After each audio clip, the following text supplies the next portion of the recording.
शेतकरी कर्जमाफी. तर हो शेतकरी मित्रांनो, शेतकरी कर्जमाफी आता विसरूनच जा. कारण की आता शेतकरी कर्जमाफी मिळणार किंवा ज्या बातम्या चालू आहे त्यात काही अर्थ नाहीये. शेतकरी कर्जमाफीचा जी आल्याच्या नंतर आपण त्यामध्ये काय आहे, कुणाला मिळणार, कसं मिळणार, पात्र कोणत्या वर्षीचे, या सर्व गोष्टी पाहिलेल्या आहेत. हे झाले सुरुवातीचा विषय मित्रांनो.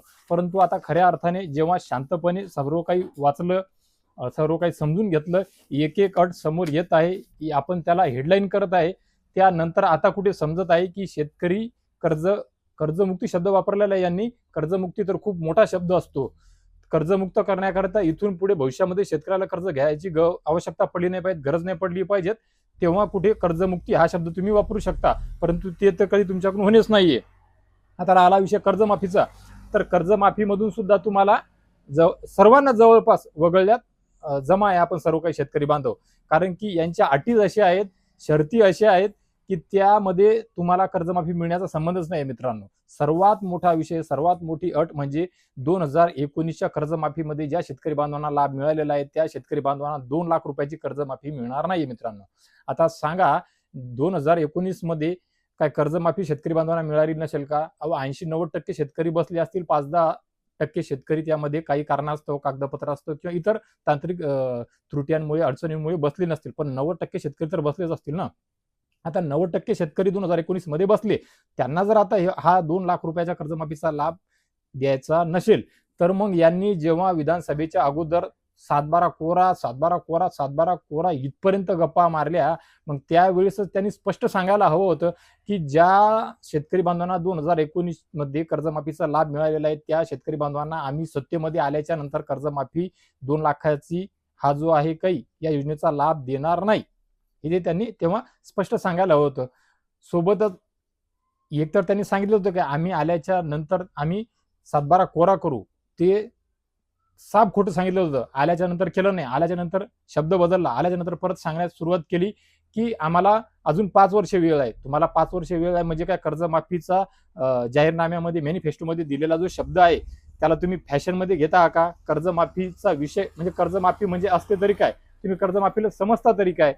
शेतकऱ्या बांधवांसाठी कर्जमाफी किती आवश्यक आहे तुम्हाला समजत नाहीये का? तुमच्या मतदानाकरिता किंवा लोकांची फसवणूक करण्याकरिता किंवा शेतकऱ्यांचे मतं घेण्याकरिताच फक्त कर्जमाफी हा शब्द वापरलेला होता का? खऱ्या अर्थाने शब्द दिल्याच्या नंतर तो पाळणे आवश्यक होता, तो तर पाळलाच नाही. त्याच्यानंतर निसर्गाने शेतकरी बांधवावर खूप मोठ्या प्रमाणामध्ये प्रहार केला. सर्वदूर महाराष्ट्रभर शेतकरी बांधवांचं नुकसान झालं, शेतीचं नुकसान झालं, गुराढोरांचं नुकसान झालं, शेती अक्षरशः वाहून गेली, माती वाहून गेली, विहिरी खचल्या, गुरंढोरं मरण पावले, कोठे पडले, कोठ्यांच्या भीती, घरांच्या भीती पडल्या. महाराष्ट्रभर सर्व मीडियावर, इंटरनॅशनल मीडिया असेल, तुमचा वृत्तपत्र असतील, सोशल मीडिया असेल, सर्व काही ठिकाणी सत्य परिस्थिती दिसत होती. महाराष्ट्रभर पाण्याने थैमान घातलेलं जात, 2-3-4 महिने सातत्याने पाऊस होता. निदान तुम्ही खोटे ठरले, तुम्ही खोटी राजकारणी आहात एवढं समजून घेऊ, पण एवढं मोठं नुकसान झाल्याच्या नंतर सुद्धा आंदोलनं, मोर्चे, उपोषणं करावं लागली. त्यानंतर सुद्धा तुम्ही जूनपर्यंतचा काळ वेळ मागून घेतला. त्यानंतर सुद्धा तुम्ही वर्षभर सांगत आले की आम्ही कर्जमाफी करू, योग्य वेळी करू. त्यानंतर सुद्धा पात्र लाभार्थ्यांना देऊ, खऱ्या शेतकरी बांधवांना देऊ, ज्यांना गरज आहे त्यांनाच देऊ, ज्यांचे फार्म हाऊस आहे, ज्यांच्याकडे वाहने आहेत, 4 चाकी वाहने, त्यांना देऊ. चला, तुम्ही अटी शर्ती लावणार, हा तुमचा आम्हाला अनुभव आहे शेतकरी बांधवांना या अगोदरपासून. तुम्ही अटी शर्ती लावणार हे इथपर्यंत सुद्धा समजते, हे तर माहितच होतं. अटी शर्ती, निकष किंवा वेगवेगळे शब्द अभ्यास वगैरे तुमचे असणारच होते, त्यानुसार तुम्ही केलं. पण ते डायरेक्टच एवढा मोठा तुम्ही घोडा लावणार किंवा एवढी मोठी फसगूत करणार, एवढ्या मोठ्या प्रमाणात डायरेक्ट कर्जमाफी दिली आणि देऊन ती परत घेतली, म्हणजे 19चे पात्र लाभार्थी घ्यायचे नाही. त्याच्यानंतर सुद्धा काही शेतकऱ्यांना, 5-10% शेतकऱ्यांना तुम्ही आता ते ओटीएस प्रोत्साहनपर लाभ देणार, एक वेळ समजवता.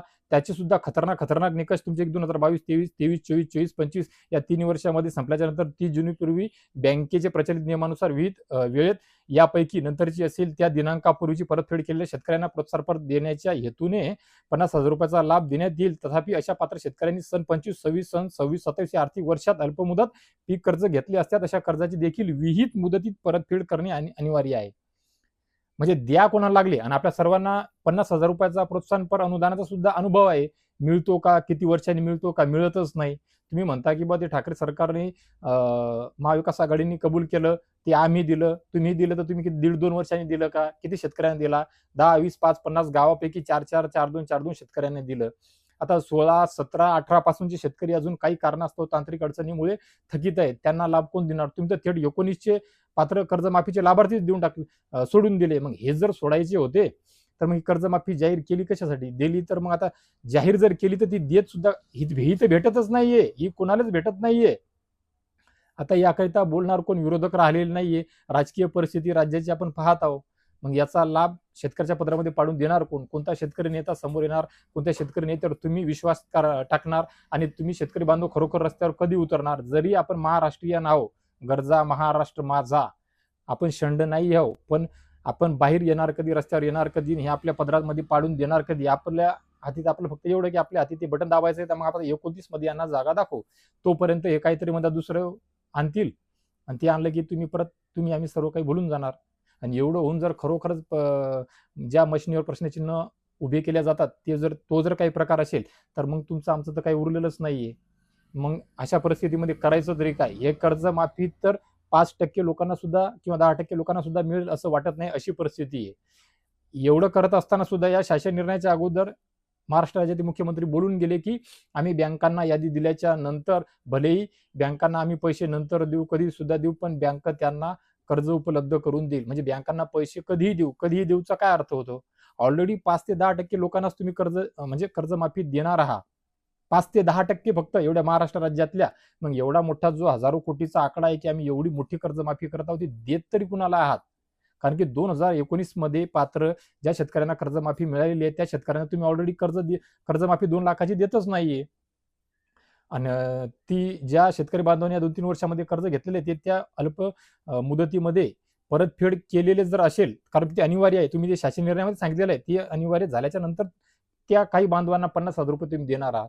आता कोण परतफेड केलेली आहे? कोणच केलेली नाही. म्हणजे ते 50,000 सुद्धा मिळणार नाही आणि 2 लाखाची कर्जमाफी सुद्धा मिळणार नाही.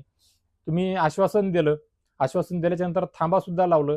मग बँकेवाल्यामध्ये शेतकरी बांधवांनी काही जे भरायचे होते ते सुद्धा त्यांनी भरले नाही, कारण की तुम्ही ठामेठोकपणे आश्वासनं दिली.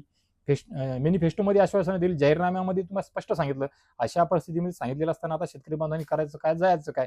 आता शेतकरी बांधवांमध्ये काय उरतो, म्हणजे काय करण्याकरिता पर्याय उरतो आणि त्या पर्यायानुसार आता महाराष्ट्र राज्यामध्ये शेतकरी बांधवांच्या त्या गोष्टीच्या किती आकडा वाढेल हे आता सांगता येणार नाहीये. खूप मोठी फसगत आहे ही. एवढी म्हणजे स्वतःच्या हातानं तुम्ही एवढी मोठी फसगत करून घ्याल असं वाटतही नव्हतं. तुम्ही निकष लावा इथपर्यंत ठीक आहे, पात्र लाभार्थ्यांना द्या इथपर्यंत सुद्धा ठीक आहे. ज्यांचं तुम्ही जर आर्थिक निकष लावले असते तर हा विषय वेगळा होता. छोटा शेतकरी असो, अल्प शेतकरी असो, सीमांत शेतकरी असो किंवा अत्यल्प भूधारक शेतकरी असो किंवा मोठा शेतकरी असो, शेतकरी हा शेवटी शेतकरीच आहे. 100 एकर शेती सुद्धा असली का 50 असली का 20 असली का 15 असली, त्याला त्याच्या शेती करता तेवढा खर्च लागत असतो. एवढं काही सोपं नाहीये. मोठा शेतकरी असला म्हणजे खूप पैसा असणार आहे का त्याच्याकडे? त्याला शेतीला खर्च ऑलरेडी तो लागायचा तो लागणारच आहे ना. तो त्या खर्चामधून वाचणार आहे का? मग अशा परिस्थितीमध्ये असे नियम आणि या शेतकरी कर्जमाफीचे आभार मानाव कसे काय, म्हणजे किती अवघड परिस्थिती आहे. देवानं तुमची साथ दिलेली होती का? की बस चला ठीक आहे, वरून असं काही सांगितलेलं होतं का? विचार केला होता का 2019 मध्ये हा शेतकरी कर्जमाफीला पात्र झालेला गडा, या शेतकऱ्याच्या शेतामध्ये आता खूप मोठा पाऊस सोडायचा नाही, याचं जास्त नुकसान नाही करायचंय, आणि जो 19 मध्ये वंचित राहिलेला आहे त्याच 5 किंवा 4% किंवा 10% शेतकऱ्याच्या शेतामध्ये खूप मोठं पाणी सोडायचं आणि त्याचं नुकसान करायचं, असं काही डील झाली होती का वरून देवासोबत? असं काही होतं का? कृषी मंत्री, पीक विमा, सोयाबीनचे भाव, कापसाचे भाव, एवढ्या मोठ्या प्रमाणामध्ये फसगत, म्हणजे तुम्हाला प्रसार माध्यमामध्ये समोर येऊन बोला कसं वाटते, बॅनरबाजी करा कशी वाटते, श्रेय घ्यावं कसं वाटते, किती अवघड गोष्टी आहे. कोणत्या काहीतरी थोडीफार लिमिट काहीतरी तुम्ही निकष लावा इथपर्यंत ठीक होतं, परंतु हे असे निकष ज्याला 2019 मध्ये लाभ मिळाला त्याला आता लाभ मिळणार नाही, त्याला 50,000 रुपये देण्यात येतील प्रोत्साहनपर, आणि ते प्रोत्साहनपर सुद्धा कधी देण्यात येतील? या मागच्या 2-3 आर्थिक वर्षामध्ये त्यांनी जर ते पीक कर्ज घेतलेलं असेल आणि ते मुदतीमध्ये परतफेड केलेली असेल तर. अरे तुम्ही आश्वासन केल्याच्या नंतर तो शेतकरी परतफेड करेल तरी कशाला? आणि मागच्या वर्षीची परिस्थिती ती तशी. आता इथून पुढे अल निनो, सध्या तुम्ही सांगत आहे की पेरणी सुद्धा करू नका, म्हणजे पावसाचा अंदाज सुद्धा तुम्ही सांगायचा. पीक विमा कंपन्याला तुम्ही काही सांगू शकत नाहीये का? मग आता तुम्हाला समजत नाही का? तुम्ही जर नुकसान भरपाई थोड्याफार प्रमाणामध्ये जे काही द्यायचं ते रबीचं अनुदान तुम्ही दिलेलं आहे, महाराष्ट्र राज्यामध्ये सर्व काही तुम्ही सत्तेमध्ये आहात, तुम्हाला हे कळत असताना मग तुम्ही पीक विमा कंपनीला सांगू शकत नाही का पीक विमा द्या, नुकसान झालेलं आहे? ही एवढ्या मोठ्या प्रमाणामध्ये आजपर्यंत कधी शेतकऱ्याची एवढ्या मोठ्या प्रमाणामध्ये फसवणूक झालेली नसेल. तुम्ही तुमच्या रोष ओढून घ्या, तुमच्या रोषासोबत आम्हाला काही घेणं नाहीये, परंतु एक फसवणूक करण्याचा एक प्रकार असतो, काही लिमिट असते, काही पद्धत असते. तुम्हाला नियम अटी लावायच्या होत्या, 100% लावाव्या होत्या, पण हा प्रकार, एवढा मोठा प्रकार. त्यामुळे मित्रांनो, ही शेतकरी कर्जमाफी नाहीच आहे आणि तुम्हाला मिळणार सुद्धा नाहीये. आता आपल्या इथून पुढच्या परिस्थितीला कसं सामोरे जायचं आहे, ते सर्व शेतकरी बांधवांनी आपापल्या गाव पातळीवर बसून चर्चा करून काय करायचंय, कसं समोर जायचंय किंवा लढायचंय का काय करायचंय ते तुम्हालाच ठरवायचं मित्रांनो. आता तुमच्याकरिता दुसरं कोणी येणार नाही. राज्य सरकार मायबापने जर एवढी मोठी फसवणूक केली, असे नियम लावले, अशा अटी शर्ती लावल्याच्या नंतर तुमच्या पदरामध्ये कुठून कर्जमाफी पडणार आहे, कुठून कर्जमाफी मिळणार आहे मित्रांनो. तर आता कर्जमाफी तर विसरूनच जा. कोणते कागदपत्र, केवायसी फिवायसी काहीही पडेल नाहीये. आपली शेती सध्याच्या परिस्थितीमध्ये कशी राखायची, त्या शेतीतलं उत्पादन कसं काढायचं, उत्पादन कसं वाढवायचं, जपायचं ते, आणि सर्व शेतकरी बांधवांनी ग्रामपंचायत पातळीवर जमा होऊन, चावड्यावर जमा होऊन राज्य सरकारसोबत कसा संपर्क साधायचा, काय करायचं हे ते आम्हा सर्वांना सोबत बसून तो काही जो विषय आहे ते संवादातून, चर्चेतूनच काढावा लागेल मित्रांनो. कारण की या कर्जमाफीमध्ये, या शासन निर्णयामध्ये कुठलंही काहीही पडलेलं नाहीये. हे आता स्पष्ट झालेलं आहे. ज्या शेतकरी बांधवांना 2019 मध्ये लाभ मिळाला त्यांना जर आता लाभ द्यायचाच नसेल तर कर्जमाफी नाहीच आहे ना. 2, 4, 5% लोकांना तुम्ही कर्जमाफी देऊ शकणार आहे फक्त, बस. 90% 10% शेतकरी बांधवांना सुद्धा कर्जमाफी मिळेल असं आता वाटत नाहीये मित्रांनो. कर्जमाफीचा विषय समजा, बँकेमध्ये जायचं काम नाही. बँकेवालेच आता तुमच्या दारी येतील मित्रांनो आणि तुम्ही काही करू शकत नाही. शिथिल केली सिबिलची अट. अरे काय, त्या बँकेकडे जाताच येत नाही, तुम्ही कागदपत्र देऊच शकत नाही, कर्जमाफी होतच नाही. तर मग आता त्या सिबिलच्या अटीला आणि याला काय ते जुमानतात का? आरबीआयने जर काही आदेश काढले तर तो विषय वेगळा होता, परंतु ते अट, सिबिल शिथिल, पैसे अडवले, होड लावला, या सर्व गोष्टीपेक्षा सर्वात महत्वाचा विषय आहे की कर्जमाफी आणि कर्जमाफीच्या नावाखाली केलेली फसवणूक मित्रांनो, जी आपल्याला मिळणार नाहीये. याकरिता विचार करा मित्रांनो. या व्हिडिओच्या खाली कमेंट बॉक्समध्ये तुमचे काही प्रश्न म्हणल्यापेक्षा तुमच्या मनामध्ये काय आहे ते मनोगत व्यक्त करा. तुमचे सल्ले, तुमच्याकडे काही सजेशन असेल तर ते सजेशन, किंवा इथून पुढे काय करायचं, काय करायचं नाही, या विषयावर चर्चा करा. तुमचे मनोगत मांडा मित्रांनो. तर मित्र, हा होता कर्जमाफी विषयीचा एक महत्वाचा विषय, महत्वाचा व्हिडिओ, जे आपणा सर्वांपर्यंत मला आवश्यक वाटलं मांडावंसं, मी तुमच्यापर्यंत मांडण्याचा प्रयत्न केलेला आहे मित्रांनो. ही फसवी कर्जमाफी आहे. मुळात ही कर्जमाफी नाहीच आहे, फक्त फसवणूक आहे तुमची, आमची शेतकरी बांधवांची मित्रांनो. बोलावं असं वाटत नाहीये. एक आशा होती या सरकारकडून, या लोकांकडून विकासाची, शेतकरी बांधवांकरिता चांगलं करण्याची, शेतकरी बांधवाला तारण्याची, मरणाच्या दारातून बाहेर आणण्याची, परंतु हा वेगळाच प्रकार दिसत आहे मित्रांनो. तिकडे विजेचे तास कमी करणे, सोलरच्या नावाखाली होत असलेले प्रकार, म्हणजे जिकडे तिकडे खऱ्या अर्थाने आता फसवणुकीचे प्रकार दिसत आहे मित्रांनो. तर मित्र, नक्की तुमचे मनोगत या व्हिडिओच्या कमेंट बॉक्समध्ये मांडा मित्रांनो. या व्हिडिओमध्ये तुर्तास एवढेच थांबूया. भेटा एका नवीन व्हिडिओच्या माध्यमातून तुमच्या आमच्या नवीन उपयोगी माहितीच्या सोबत. तोपर्यंत धन्यवाद.